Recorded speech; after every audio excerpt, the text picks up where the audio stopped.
कक्षा 12वीं का इतिहास विषय का जो पेपर है आप लोगों का, आप सभी जानते हैं कि आपका जो ये पेपर है वो कितनी तारीख को है, 18 फरवरी को है। और 18 फरवरी के पेपर में यदि आपको अच्छे नंबर लेना है तो इस क्लास को आपको लास्ट तक देखना है। पूरा क्वेश्चन पेपर में आपको हल करवाने वाला हूँ 1 से लेकर 23 तक। तो हम 80 नंबर के पूरे पेपर को यहाँ पर हल कर लेते हैं। आपने देख ही लिया है, टोटल क्वेश्चन 23 रहेंगे और 23वां क्वेश्चन मानचित्र से संबंधित रहेगा। टोटल प्रिंटेड पेज जो रहेंगे वो रहेंगे 13, एक खाली पेज भी रहेगा, ठीक है। एक पेज मैप का भी इसमें रहेगा और एक पेज ये साथ में क्या रहेगा, खाली रहेगा। टाइम आपको 3 घंटे मिलने वाला है और इसके लिए आपके जो नंबर रहेंगे, मैक्सिमम जो मार्क्स रहेंगे 80 नंबर का पेपर ये होने वाला है। तो आइए यहाँ पर देख लेते हैं हम पूरे क्वेश्चन पेपर का हल। यहाँ पर देखिए सभी प्रश्न अनिवार्य है, सभी प्रश्न करना अनिवार्य है, कोई भी प्रश्न आपको नहीं छोड़ना है। प्रश्न 1 से 5 तक 32 वस्तुनिष्ठ प्रश्न है जिसके लिए 1 अंक आपको मिलेगा। उसके बाद यहाँ पर आप देख सकते हैं सारी डिटेल आपको यहाँ पर मिलेगी, क्योंकि ज़्यादा बिल्कुल समय नहीं लेंगे। संपूर्ण सॉल्यूशन यहाँ पर आपको करवाया जाएगा और आप सभी जानते हैं 18 फरवरी को आप अपना पेपर देने वाले हैं। 18 फरवरी आप लोगों के लिए ये पेपर होने वाला है, बहुत ही शानदार ये पूरा पेपर है। देखिए इंग्लिश मीडियम और हिंदी मीडियम दोनों ही वर्जन में। तो इस पूरे क्वेश्चन पेपर का हम सॉल्यूशन करने वाले हैं आज के इस वीडियो में। तो यहाँ पर आइए बच्चों, हम सबसे पहले देखते हैं प्रश्न क्रमांक पहले से। पहला क्वेश्चन है आपकी स्क्रीन पर, वो है निम्नलिखित प्रश्नों के सही विकल्प चुनकर लिखिए। 1857 के विद्रोह की शुरुआत हुई थी मेरठ से। यहाँ पर आप सही उत्तर लगाएंगे मेरठ। हमारे जितने भी कक्षा 12वीं के विद्यार्थी पेपर में पूरे नंबर पाना चाहते हैं तो क्लास को लास्ट तक देखें। पीडीएफ कहाँ मिलेगा, वीडियो के लास्ट में बताएंगे। अगला क्वेश्चन है, सिंधु घाटी सभ्यता के स्थल से जुते हुए खेत के साक्ष्य मिले हैं। बनावली, कालीबंगन, हड़प्पा, मांडा। तो यहाँ पर आपका हो जाएगा बनावली। अगला क्वेश्चन है, महाभारत का समालोचनात्मक संस्करण नेतृत्व में तैयार हुआ। बी.एस. सुकथानकर, बीबी लाल, वेदव्यास, कनिंगम। तो यहाँ पर आपका वेदव्यास आंसर हो जाएगा। अगला प्रश्न है, बौद्ध संघ में रहने वाले लोगों के लिए नियमों का संग्रह था। तो नियमों का जो संग्रह था होता सुत्त पिटक। सुत्त पिटक आपका आंसर होगा। अगला प्रश्न है, विजयनगर साम्राज्य की स्थापना हुई तो 1336 में। लिख के रख लो। सभी विद्यार्थी अपने हाथ में कॉपी और पेन उठा लें और प्रश्नों को नोट करते चलें, एक के बाद एक सभी प्रश्नों को नोट कर ले। विजय ब्रिटिश संसद में 5वीं रिपोर्ट प्रस्तुत की गई तो वो की गई 1813 में। आइए आगे के क्वेश्चन की ओर हम बढ़ते हैं। अगर जो विद्यार्थी ऐसे है चैनल पर पहली बार आए हैं वो चैनल को सब्सक्राइब जरूर कीजिए। देखिए ये तो इंग्लिश मीडियम में है, तो इंग्लिश मीडियम में सेम आंसर आपके हो जाएंगे, सेम टू सेम आंसर रहेंगे। अच्छे से वीडियो को थोड़ा रोक कर आप आंसर लगा लें इनका। उसके बाद में क्वेश्चन रहेगा आपका अगला। क्वेश्चन है, रिक्त स्थानों की पूर्ति कीजिए। तो जैन परंपरा के अनुसार महावीर स्वामी वे तीर्थकर थे, तो 24वें तीर्थकर थे। कौन? महावीर स्वामी, जैन परंपरा के अनुसार। किताब उल हिंद की रचना है तो अलबरूनी की है, अलबरूनी। शाहनेर की मरम्मत के शासनकाल में हुई थी तो फिरोज तुगलक के शासनकाल में हुई थी शाहनगर की मरम्मत। अगला प्रश्न आप देखेंगे, सभी क्वेश्चन आपको बता रहा है। जो विद्यार्थी हमारे कक्षा 12वीं के इतिहास का पेपर देने वाले जो विद्यार्थी आते जा रहे हैं, आप सभी एक बार एक दोस्त को जरूर शेयर करें और उस दोस्त से कहें कि भैया कमेंट बॉक्स में कमेंट भी करना है सही उत्तर का। कौन से प्रश्न का क्या उत्तर होगा ये कमेंट बॉक्स में बताते चलना है। आइए अगला क्वेश्चन देखते हैं। दक्कन विद्रोह जिले से प्रारंभ हुआ था तो यहाँ पर आंसर हो जाएगा पुणे जिले से प्रारंभ हुआ था। शाही नौसेना के सिपाहियों ने सन में विद्रोह किया तो 1946 में विद्रोह किया। सिंधु घाटी सभ्यता में बाठ नामक पत्थर से बनाए जाते थे? चट नामक पत्थर से बनाए जाते थे। अगला क्वेश्चन, मनुस्मृति में विवाह के 8 प्रकारों का वर्णन है। तो ये खालिस्तान हमारे कंप्लीट हो जाते हैं। इंग्लिश मीडियम वाले यहाँ पर अपने फिल इन द ब्लैंक्स देख लेंगे। ये रहे आपके फिल इन द ब्लैंक्स, ठीक है, इनको आप अच्छे से फिल कर लीजिएगा। उसके बाद में हम आगे बढ़ते हैं। क्वेश्चन रहेगा आपका अगला, जिसमें हम देखेंगे क्वेश्चन नंबर 3 वाला रहेगा, जिसमें हम जोड़ी देखने वाले हैं। तो यहाँ पर सही जोड़ी आपकी होगी रिहला को आप मिलाएंगे सर्वोत्तम फसले। जिनसे एक कामिल, इब्न बतूता, आजीवक परंपरा, तो सिंधु मांझी, विशाल स्नानागार, मोहनजोदड़ो, देवपुत्र, कुषाण शासक, संताल विद्रोह, मक्खली गौसाल। इस प्रकार आपके क्या हो जाएंगे, आंसर हो जाएंगे। यहाँ पर इंग्लिश मीडियम में आप देखेंगे तो जोड़ी सेम टू सेम जो हिंदी मीडियम से हमने आंसर लगाए हैं वही लगाएंगे आप। उसके बाद में एक शब्द में उत्तर देखेंगे। यहाँ पर क्वेश्चन है, सांची की खोज कब हुई? तो 1818 में। कौन मुगल कालीन शहरों को शिविर नगर कहता है? तो यहाँ पर आंसर हो जाएगा मध्य प्रदेश, MP। कान खां का नियंत्रक कौन होता था? तो यहाँ पर होगा हजरत मौलाना वली। अगला क्वेश्चन है, आइन ए अकबरी की रचना किसने की? तो अबुल कजल। क्रिप्स मिशन कब भारत आया? 1942 में। हड़प्पा सभ्यता के सबसे लंबे अभिलेख में कितने चिन्ह थे? 26। उसके बाद में प्रयाग प्रशस्ति की रचना किसने की? तो हरिसेन ने की। यहाँ पर इंग्लिश मीडियम वाले बच्चे अपने देखेंगे, ठीक है। उसके बाद में हम आगे बढ़ते हैं अगले क्वेश्चन की ओर। अगला क्वेश्चन रहेगा आपका सत्यफत्य का, ठीक है। यहाँ पर फत्य देखेंगे आप, देखिएगा सत्यफत्य वाले क्वेश्चन। संविधान सभा में उद्देश्य प्रस्ताव जवाहरलाल नेहरू ने प्रस्तुत किया। तो इसमें आप आंसर लिखेंगे सत्य। यहाँ लिखा है सत्य लिखेंगे, राइट का निशान लग रहा मतलब सत्य लिखना है। यहाँ पर भी सत्य, इसमें सत्य, ये सत्य, ये सत्य, ये सत्य। क्वेश्चन पढ़ लेते हैं। सुदर्शन झील की मरम्मत रुद्र दामन ने करवाई थी? सत्य। मीराबाई के गुरु कबीरदास जी थे? असत्य। 1976 में हम्पी को राष्ट्रीय महत्व के स्थल के रूप में मान्यता मिली? सत्य। जमींदारों की निजी भूमि मिल्कियत कहलाती थी? सत्य। और असहयोग आंदोलन की शुरुआत 1930 में हुई, तो इसका आंसर भी सत्य होगा। इंग्लिश मीडियम वाले बच्चे ट्रू बॉल्स जो हिंदी में हमने लगाए हैं वही होंगे, ठीक है।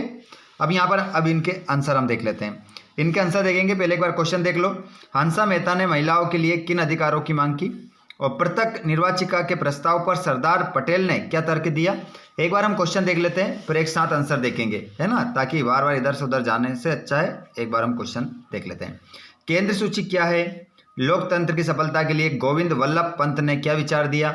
फयांस क्या था? इसका त्वा वाला। ग्रिड पद्धति क्या थी?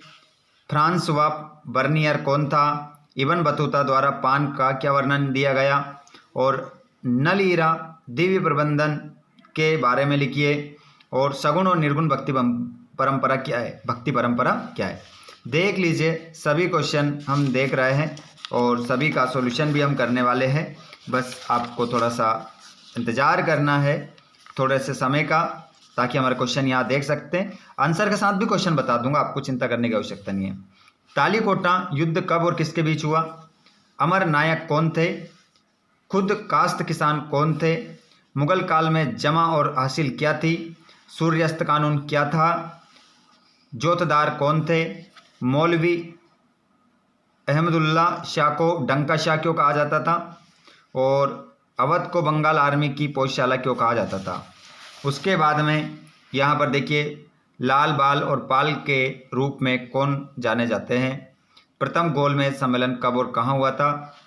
विजयनगर की जल संरचना प्रणाली का वर्णन कीजिए। और महानवमी डिब्बा का सांस्कृतिक महत्व लिखिए। और सहायक संधि व्यवस्था के अंतर्गत अवध के नवाब पर कौन सी शर्तें लगाई गई? अंग्रेजों ने विद्रोह को कुचलने के लिए क्या कदम उठाए? प्राचीन काल में स्त्री और पुरुष किस प्रकार संक्षिप्त संपत्ति अर्जित कर सकते थे? महाभारत को एक गतिशील ग्रंथ क्यों कहा जाता है? ये भी देख लीजिए। उसके बाद में अगला क्वेश्चन आपका रहेगा, उसमें भी हम देख लेते हैं। ये रहा आपका अगला क्वेश्चन। देखिए, सभी क्वेश्चन आपको ध्यानपूर्वक देखना है। वैष्णववाद का वर्णन, अमरावती स्तूप क्यों नष्ट हो गया, महाजनपदों की प्रमुख विशेषताएं लिखिए, अभिलेख साक्ष्य की सीमाओं का वर्णन कीजिए, और कर्नाटक की वीर शैव परंपरा का वर्णन, राजा सूफी संतों का समर्थन क्यों करते थे। उसके बाद यहाँ देख सकते हैं आप किस प्रकार गांधी जी एक जन नेता बन गए, गांधी जी की नमक यात्रा क्यों उल्लेखनीय थी। उसके बाद में मानचित्र में क्या दर्शाना है वो भी आप देख लीजिए। मानचित्र में जो दर्शाना है वो देख सकते हैं आप। भारत के मानचित्र में दर्शाना है लोथल, वाराणसी, अमरावती, दिल्ली। ये नहीं करना हो तो नीचे वाला आप कर सकते हैं, धौलावीरा, उज्जैनी, बोध गया, लखनऊ। इंग्लिश मीडियम में भी आप देख लो, ठीक है। इस प्रकार ये पूरा क्वेश्चन पेपर आपका हल हो जाता है। अब चलिए आंसर की बारी, ठीक है। चलिए अब इनके आंसर हम देख लेते हैं कहाँ से। तो पूरा 6 से लेकर तो कहाँ तक 23 तक पूरे आंसर हम देखेंगे, ठीक है। अगर वीडियो को अभी भी आपने लाइक नहीं किया है तो आंसर अब मिलने वाले हैं आपको, तो वीडियो को आप सभी लाइक कर दें और एक बार अपने कम से कम एक दोस्त को आप ज़रूर शेयर करें, क्योंकि देख सकते हैं आप कितनी मेहनत करके ये वीडियो आप लोगों के लिए बनाया जाता है। और आप चाहते हैं किसी प्रकार आपको क्लास मिले तो आप चैनल को सब्सक्राइब जरूर करें और घंटे बटन को ऑल पर कर लेना, जिससे आने वाली क्लास का वीडियो आपको मिल जाएगा। चलिए, तो हम PDF को प्राप्त करने के लिए आप हमारे फेसबुक पेज और टेलीग्राम ग्रुप, व्हाट्सएप ग्रुप से जुड़ सकते हैं, जिसकी लिंक हमने डिस्क्रिप्शन में दे रखी है। वहाँ पर आपको सभी समाधान आपका हो जाएगा, सभी समस्याओं का। चलिए, तो अब हम देखते हैं इसके आंसर। क्वेश्चन तो हमने देख ही लिया है, तो क्वेश्चन नंबर 6 का आंसर आप देख लीजिए। हंसा मेहता ने भारतीय महिलाओं के लिए शिक्षा को मौलिक अधिकार बनाने की कोशिश की, विशेष रूप से 14 वर्ष तक की लड़कियों के लिए मुफ्त और अनिवार्य शिक्षा की वकालत की। उन्होंने भारतीय महिला अधिकार चार्टर का मसौदा तैयार किया, जिसमें महिलाओं के स्तर में सुधार करने की आवश्यकता पर बल दिया गया, ताकि वे पुरुषों के समान स्तर तक लाई जा सके और देश के पुनर्निर्माण में योगदान दे सके। 6 का अगर आपको अथवा वाला करना हो तो अथवा वाला भी आप यहाँ कर सकते हैं। क्वेश्चन क्या था वो आप स्क्रीन पर देख सकते हैं। ये क्वेश्चन था, पृथक निर्वाचिका के प्रस्ताव पर सरदार पटेल ने क्या तर्क दिए। तो उन्होंने तर्क दिया कि ये प्रणाली विभाजनकारी थी और अल्पसंख्यकों को बहुसंख्यकों से अलग कर देगी, जिससे राष्ट्रीय एकीकरण में बाधा आएगी। पटेल ने एक एकीकृत राष्ट्र के निर्माण के लिए संयुक्त निर्वाचिका का समर्थन किया, जहां सभी नागरिक एक साथ रह सके और सामूहिक रूप से देश के विकास में योगदान दे सके। यह तो वाला क्वेश्चन था। आगे क्वेश्चन देखेंगे 7वां वाला, केंद्रीय सूची क्या है। तो इसका आंसर भी हम देख लेते हैं। केंद्रीय सूची वे विषय शामिल है जिन पर कानून बनाने का विशेष अधिकार केंद्र सरकार के पास होता है। ये भारतीय संविधान की 7वीं अनुसूची में उल्लेखित 3 सूचियाँ, संघ सूची, राज्य सूची और समवर्ती सूची में से एक है। अथवा वाला क्वेश्चन था, गोविंद वल्लभ पंत ने लोकतंत्र की सफलता के लिए कौन से काम किए, कौन सा प्रावधान दिया। ठीक है, ये आपका क्वेश्चन था। क्वेश्चन यहाँ लिखा है, लोकतंत्र की सफलता के लिए गोविंद वल्लभ पंत ने क्या विचार दिया। तो यहाँ पर देखिए इसका आंसर, गोविंद वल्लभ पंत ने लोकतंत्र की सफलता के लिए अल्पसंख्यक समुदायों हेतु पृथक निर्वाचिका के विरुद्ध जोरदार तर्क दिया। उन्होंने तर्क दिया कि यह व्यवस्था राष्ट्र के लिए हानिकारक होगी और सभी नागरिकों के बीच एकता और एकीकरण को बढ़ावा देने के लिए इसका विरोध किया। अगला क्वेश्चन था 8वां, फयांस क्या था। तो घिसी हुई रेत या बालू एवं रंग तथा चिपचिपे पदार्थ के मिश्रण को पकाकर बनाया गया बर्तन फयांस कहलाता है। इसका त्वा वाला 8वां का त्वा वाला, ग्रिड पद्धति क्या थी। ग्रिड पद्धति एक ऐसी व्यवस्था है जिसमें किसी बड़े क्षेत्र या परिसर को आयताकार या चौकोर खंडों में बांट दिया जाता है। अगला क्वेश्चन था 9वां, फ्रांसवा बर्नियर कौन था? तो एक ये चिकित्सक था, इसके बारे में हम जान लेते हैं। फ्रांसवा बर्नियर एक फ्रांसीसी चिकित्सक, राजनीतिक दार्शनिक और इतिहासकार थे। वे लगभग 12 वर्षों तक भारत में रहे और मुगल साम्राज्य के दौरान अपने अनुभवों को travels in the Mughal empire नामक पुस्तक में लिखा। 9वें का तो वाला, इब्न बतूता द्वारा पान का वर्णन। तो यहाँ पर इसका आंसर होगा, इब्न बतूता ने पान को सुपारी और चूने के साथ खाया जाने वाला भारतीय उपमहाद्वीप का एक लोकप्रिय चबाने योग्य पदार्थ बताया। इब्न बतूता ने पान का विस्तृत वर्णन किया क्योंकि यह उनके गृह क्षेत्र में अपरिचित था। उन्होंने उल्लेख किया कि पान का कोई फल नहीं होता, बल्कि इसे केवल इसकी पत्तियों के लिए उगाया जाता है, जिसकी बेलें बांस या अन्य सहारे के साथ चढ़ाई जाती है। यहाँ पर देखिए, नल ईरा दिव्य प्रबंधम के बारे में लिखिए। तो देखिए, नल ईरा दिव्य प्रबंधम ये 12 आलवार संतों द्वारा रचित 4000 तमिल छंदों का एक महत्वपूर्ण संग्रह है, जिसे तमिल वेद के रूप में सम्मानित किया जाता है। इस संग्रह में हिंदू धर्म के सर्वोच्च देवता विष्णु की स्तुति में भजन है। नाद मुनि ने 9वीं और 10वीं शताब्दी में इन पद्यों को उनके वर्तमान स्वरूप में संकलित किया। श्री वैष्णववाद परंपरा में इन भजनों का बहुत महत्व है। नालाईर का अर्थ 4000 है। तो इसका अथवाला अब हम देखेंगे। 10वें का अथवाला क्वेश्चन, सगुण भक्ति और निर्गुण भक्ति में अंतर। तो सगुण भक्ति परंपरा में भक्त ईश्वर को साकार रूप में पूजते हैं, जबकि निर्गुण भक्ति परंपरा में ईश्वर को निराकार माना जाता है। ये अंतर हो गया।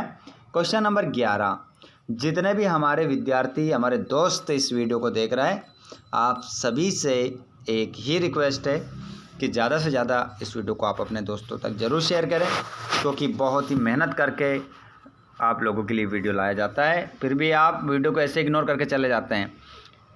एक एक क्वेश्चन को लाया जा रहा है, आंसर सही लाया जा रहा है, फिर भी आप वीडियो को लाइक नहीं कर रहे हैं। वीडियो को लाइक ज़रूर कर दें, चैनल को सब्सक्राइब भी करें, ताकि अन्य विषय के पेपर आपको मिल सके। क्वेश्चन नंबर 11, तालीकोटा युद्ध कब और किसके बीच हुआ? तो तालीकोटा का युद्ध 23 जनवरी 1565 को हुआ। यह युद्ध विजयनगर साम्राज्य के शासक राम राय की सेनाओं और बीजापुर, बीदर, अहमदनगर और गोलकुंडा के 4 सहयोगी मुस्लिम सुल्तानों के बीच लड़ा गया था। इस युद्ध में विजयनगर साम्राज्य की हार हुई और इसके शासक राम राय मारे गए। क्वेश्चन नंबर 11 का अथवा, अमर नायक कौन थे? तो इसका आंसर भी देखिए, अथवा सहित आंसर बता रहा हूँ। अमर नायक विजयनगर साम्राज्य की सैन्य व्यवस्था के प्रमुख थे। खुद काश्त किसान कौन थे? तो इसका आंसर आप देखेंगे, खुद काश्त किसान वे थे जो मुग़ल काल के दौरान उसी गांव में रहते थे जहां उनकी अपनी ज़मीन थी। वे स्थायी रूप से गांव के निवासी थे और किराए के मज़दूरों की सहायता से अपनी ज़मीन पर खेती करते थे। वे पाही काश्त किसानों से अलग थे जो दूसरों गांवों से आकर ठेके पर ज़मीन जोतते थे। अगला क्वेश्चन इसका, मुग़ल काल में जमा और हासिल क्या थी? तो जमा भूमि राजस्व का निर्धारित या अनुमानित मूल्य था, जबकि हासिल वास्तव में वसूल किया गया राजस्व था। सूर्यास्त कानून क्या था? तो सूर्यास्त कानून क्या था, इसको आप देख लीजिए। उसके बाद अथवाला भी हम देखेंगे। तो सूर्यास्त कानून ब्रिटिश शासन के दौरान स्थायी बंदोबस्त प्रणाली का एक महत्वपूर्ण हिस्सा था। ये कानून यह निर्धारित करता था कि यदि कोई जमींदार सरकार को दे राजस्व की निश्चित राशि का भुगतान निर्धारित तिथि के सूर्यास्त तक नहीं कर पाता था, तो उसकी जमींदारी जब्त कर ली जाती थी और नीलाम कर दी जाती थी। इस कानून का उद्देश्य कंपनी के लिए एक निश्चित और नियमित आय सुनिश्चित करना था। अथवा वाला, जोतदार कौन थे? तो जोतदार ग्रामीण बंगाल में धनी किसानों का एक वर्ग था, जिनके पास बड़ी बड़ी ज़मीनें होती थी वे स्थानीय व्यापार और साहूकारी पर नियंत्रण रखते थे और ग्रामीण क्षेत्रों में काफ़ी प्रभावशाली थे। वे जमींदारों के विपरीत स्थानीय स्तर पर किसानों पर सीधा नियंत्रण रखते थे। अगला क्वेश्चन है आपका 14वां, मौलवी अहमदुल्ला शाह को डंका शाह क्यों कहा जाता था? तो इसका आंसर देखिए, मौलवी अहमदुल्ला शाह को डंका शाह इसलिए कहा जाता था क्योंकि वे हाथी की सवारी करते थे और उनके हाथी के आगे एक डंका बजाया जाता था। डंका मतलब नगाड़ा। और अवध को बंगाल आर्मी की पौधशाला क्यों कहा जाता है? तो इसका आंसर भी अथवा वाला का देख लीजिए। अवध को बंगाल आर्मी की पौधशाला इसलिए कहा जाता था क्योंकि ये ब्रिटिश ईस्ट इंडिया कंपनी की बंगाल सेना के लिए सैनिकों की भर्ती मुख्य स्रोत था। 1840 के दशक तक बंगाल सेना के अधिकांश सिपाही मतलब भारतीय सैनिक अवध और पूर्वी उत्तर प्रदेश के गांवों से भर्ती किए जाते थे। इस क्षेत्र से बड़ी और निरंतर आपूर्ति और रंग रूटों की समान सामाजिक पृष्ठभूमि मतलब अक्सर उच्च जाति के ब्राह्मण और राजपूत के कारण इसे ये नाम मिला। अगला क्वेश्चन, लाल बाल और पाल के रूप में कौन जाने जाते हैं? तो इसका उत्तर हो जाएगा लाला लाजपत राय, बाल गंगाधर तिलक और विपिन चंद्र पाल जाने जाते हैं। बस इतना ही हमें आंसर इसमें लिखना है। उसके बाद में इसका अथवा वाला 15 का अथवा वाला आपने क्वेश्चन पेपर में सभी क्वेश्चन देख लिए, बिल्कुल भी कंफ्यूज नहीं होना है। ये अथवा वाला है, 15 लिख दिया वापस। प्रथम गोलमेज सम्मेलन कब और कहाँ हुआ? तो प्रथम गोलमेज सम्मेलन नवंबर 1930 से जनवरी 1931 तक लंदन में हुआ था। उसके बाद में क्वेश्चन नंबर 16, विजयनगर की जल संरचना प्रणाली का वर्णन कीजिए। तो विजयनगर की जल संरचना प्रणाली अद्वितीय थी। इसमें कई प्राकृतिक और मानव निर्मित स्रोत शामिल थे। शहर एक प्राकृतिक बेसिन में स्थित था।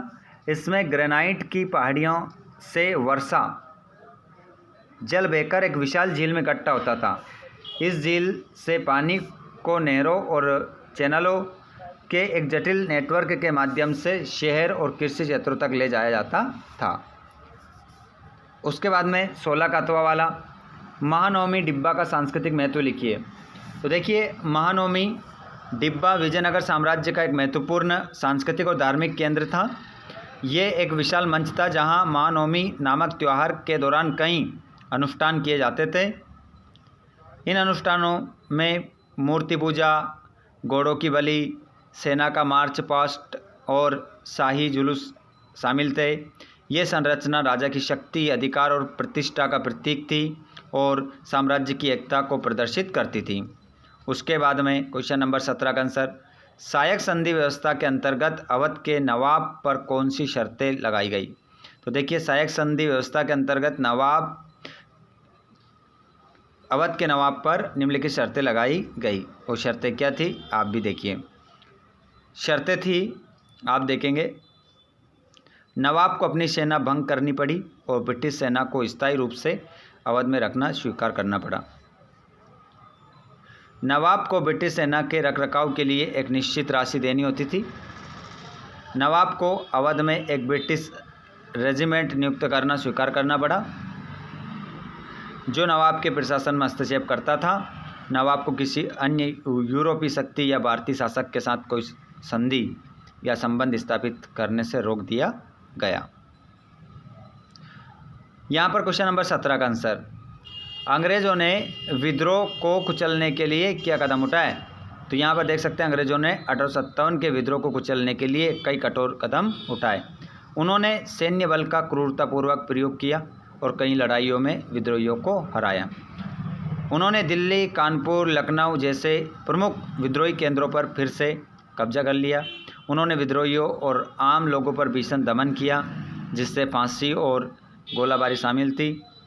उन्होंने विद्रोह के बाद प्रशासनिक और सैन्य ढांचे में बड़े बदलाव किए ताकि भविष्य में ऐसे विद्रोह को रोका जा सके। तो ये हमारा क्वेश्चन नंबर 17 का अथवा वाला भी हो गया। ये 18वां क्वेश्चन देखेंगे।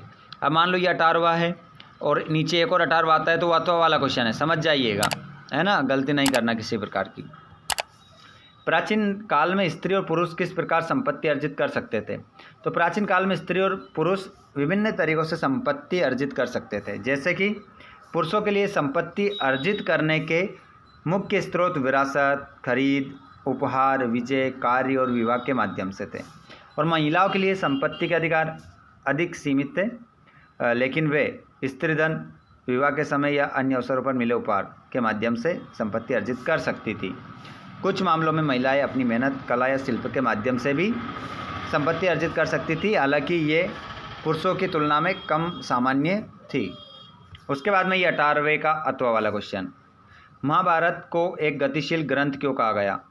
महाभारत को एक गतिशील ग्रंथ कहा गया क्योंकि ये सदियों से लगातार विकसित और संशोधित होता रहा है। इसकी रचना एक लंबी अवधि में हुई है और इसमें विभिन्न क्षेत्रों और समुदायों की कहानियाँ, विचारों और मूल्यों को शामिल किया गया है। इसकी कई अलग अलग भाषाओं और संस्करणों में अनुवाद और व्याख्या की गई है, जो इसकी निरंतर प्रासंगिकता और अनुकूलशीलता को दर्शाती है। ये केवल एक कहानी नहीं, बल्कि धार्मिक, नैतिक और सामाजिक विचारों का एक विशाल संग्रह है जो समय के साथ बदलता रहता है। ये 19 का अथवा वाला, वैष्णववाद का वर्णन। तो देखिए, वैष्णववाद एक प्रमुख हिंदू धार्मिक परंपरा है जो भगवान विष्णु को सर्वोच्च ईश्वर मानती है। इस परंपरा में विष्णु को ब्रह्मांड का निर्माता, संरक्षक और संहारक माना जाता है। अवतारवाद वैष्णववाद की एक मुख्य विशेषता अवतारवाद की अवधारणा है, जिसके अनुसार भगवान विष्णु धर्म की रक्षा और दुष्टों के विनाश के लिए समय समय पर पृथ्वी पर विभिन्न रूपों में अवतरित होते हैं। ये रहा 19 का अथवा वाला, अमरावती स्तूप क्यों नष्ट हो गया? मानव हस्तक्षेप और उपेक्षा। तो अमरावती स्तूप के नष्ट होने के पीछे मुख्य कारण मानव हस्तक्षेप और सामग्री का पुनः उपयोग और लंबे समय तक उचित देखभाल की कमी थी। सामग्री का पुनः उपयोग स्थानीय लोगों द्वारा पत्थरों और अन्य निर्माण सामग्री का घरों और अन्य इमारतों के निर्माण के लिए उपयोग किया गया। इस कारण से अमरावती स्तूप क्या हो गया? नष्ट हो गया। क्वेश्चन नंबर यहाँ पर आप देखेंगे 20, महाजनपदों की विशेषता।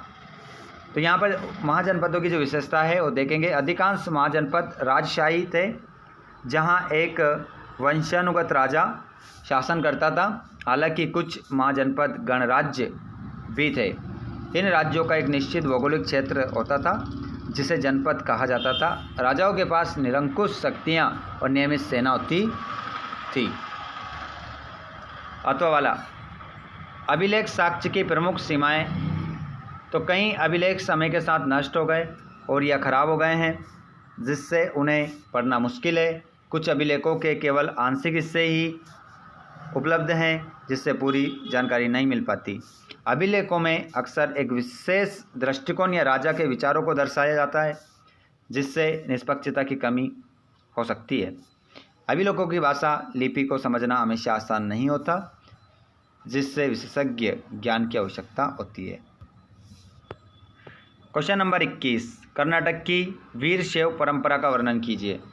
तो यहाँ पर देख सकते हैं कर्नाटक की वीरशैव परंपरा, जिसे लिंगायत परंपरा भी कहा जाता है, 12वीं शताब्दी में बसवन्ना द्वारा एक सामाजिक और आध्यात्मिक आंदोलन के रूप में स्थापित की गई थी। इस परंपरा ने दक्षिण भारत में शैव धर्म की धाराओं को नया रूप दिया और कई स्थापित मानदंडों को चुनौती दी। बस इतना ही इसमें लिखना है। और उसके बाद में अथवा वाला देखेंगे, राजा सूफी संतों का समर्थन क्यों करते थे? तो देखिए, राजा सूफी संतों का समर्थन, राजा और शासक वर्ग अक्सर सूफी संतों का समर्थन चाहते थे, क्योंकि सूफी संतों का आम लोगों के बीच व्यापक प्रभाव और सम्मान था। जनता का समर्थन सूफी संतों की सादगी, धर्मनिष्ठा और सामाजिक समानता के संदेश ने बड़ी संख्या में लोगों को आकर्षित किया, जिससे उन्हें जनता का अपार समर्थन मिला। वैधता और अधिकार संतों का संरक्षण कर राजा अपनी प्रजा के सामने अपनी धार्मिकता और न्यायपूर्ण शासन को प्रदर्शित कर सकते थे, जिससे उनकी वैधता और अधिकार मजबूत होते थे। बस इतना ही लिखना है। उसके बाद में क्वेश्चन नंबर 22, किस प्रकार गांधी जी एक जन नेता बन गए? तो यहाँ पर इसका आंसर देख लेंगे। गांधी जी एक जन नेता बनने के पीछे कई कारण थे, जिनमें से उनके सरल जीवन, जन आंदोलन और आम जनता से जुड़ाव प्रमुख थे। सरल जीवन। गांधी जी ने आम लोगों जैसा दिखने के लिए सरल वस्त्र, विशेष रूप से खादी के कपड़े पहने और लकड़ी का चरखा चलाना शुरू किया, जिससे वे जनता के करीब आए। जन आंदोलन, रोलेट सत्याग्रह से ही गांधी जी एक ऊंचे सच्चे राष्ट्रीय नेता बन गए। असहयोग आंदोलन उनके नेतृत्व में चलाया जाने वाला एक प्रथम जन आंदोलन था। आम जनता से जुड़ाव उन्होंने उपनिवेशवाद का खात्मा करने वालों से स्कूलों, कॉलेजों और न्यायालय न जाने तथा कर न चुकाने का आग्रह किया, जिससे बड़े पैमाने पर जन समर्थन मिला। अगला क्वेश्चन है, गांधी जी की नमक यात्रा क्यों उल्लेखनीय थी? तो इसका आंसर देखिए आप। गांधी जी की नमक यात्रा ब्रिटिश सरकार द्वारा नमक पर लगाए गए कर के विरोध में सविनय अवज्ञा आंदोलन की शुरुआत के कारण उल्लेखनीय थी। आंदोलन की शुरुआत ये यात्रा 12 मार्च 1930 को साबरमती आश्रम से शुरू हुई और 6 अप्रैल 1930 को दांडी में नमक कानून तोड़ने के साथ सविनय अवज्ञा आंदोलन की शुरुआत हुई। प्रतीकात्मक महत्व ये ब्रिटिश राज के नमक कानून के खिलाफ लाखों भारतीयों द्वारा बड़े पैमाने पर सविनय अवज्ञा के कृतज्ञों का प्रतीक बन गई। जन भागीदारी। इस यात्रा ने समाज के सभी वर्गों, विशेषकर महिलाओं और किसानों को स्वतंत्रता संग्राम में शामिल होने के लिए प्रेरित किया। तो ये आंसर हो गया हमारा। और क्वेश्चन नंबर जो 23 है वो आप जानते हैं, उसमें नक्शा था, उसमें कुछ चीज़ें दे रखी है, वो आपको दर्शाना है। ठीक है, तो अगर आपको मैंने बता ही दिया था वो आपको, अगर आपको वो भी चाहिए तो आप बता सकते हैं मुझे कमेंट बॉक्स में, मैं अलग से वीडियो बना दूंगा। साथ में मैं आप लोगों को ये भी बता दूं, जितने भी दोस्त हमारे कक्षा 12वीं वाले हैं, अगर आपको इस पेपर का PDF चाहिए तो आप हमारे व्हाट्सएप ग्रुप, टेलीग्राम ग्रुप से जुड़ सकते हैं, जिसकी लिंक हमने डिस्क्रिप्शन में दे रखी है। और यदि आप चाहते हैं कि आप हमसे डायरेक्ट बात करें तो आप हमें इंस्टाग्राम या फेसबुक पेज पर फॉलो करें। इंस्टाग्राम या फेसबुक पेज पर फॉलो करें, वहाँ की जगह आपको आपके सभी प्रश्नों के आंसर मिल जाएंगे। धन्यवाद। आप इस वीडियो को कहाँ से देख रहे हैं कमेंट बॉक्स में ज़रूर बताइएगा।